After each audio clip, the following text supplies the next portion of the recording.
coordinator. So can you tell us about the homelessness issue in Wausau? Well, since November 1st, when we opened this warming season, we have seen 124 unduplicated guests come through our doors. So that just goes to show you a little snippet of the scope of the problem. And like Mayor Milkey said, we are combating mental illness, drug and alcohol addiction, and people that have just really fallen on hard times. So my objective here is to provide them a safe, warm place to stay. We do have facilities here that they can do their laundry and take a warm shower. We operate on volunteer help solely, and every night they bring in a nice warm meal for everybody. And in the morning we have people that make breakfast as well before we send them on their way. What's this year been like in comparison to other years? Hard question for me to answer because I'm new this warming season. So I don't know if maybe Dan or somebody else who was here last year could speak to that. Dan? What was the question? I can. How many? Yeah, maybe Pam can. Yeah. All right, when Pam, we're letting her up next. But I can tell you as far as male to female ratio, we have a lot more female in the warming center this year than we have in the past Have years. you guys filled up any nights? Had to turn anyone away ever? We have absolutely been full. Actually, we average between 22 to 25 guests a night. And we don't turn people away. We try to find alternative places for them to go.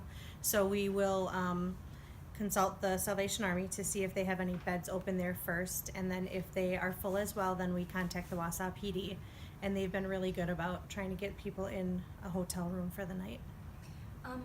People probably don't realize that this is really an issue in Wausau, considering it's a smaller community as opposed to Madison or Milwaukee or a major city.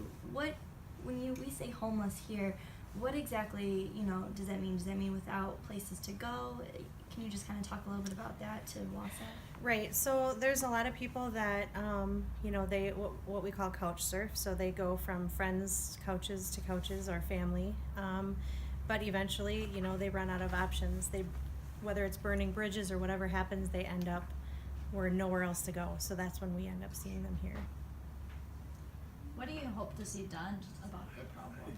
I mean, ideally in Wausau, if we could have some more affordable housing, so we can house some of these people, that would be ideal. I mean, it'd be great to have some more options for them to go to during the daytime.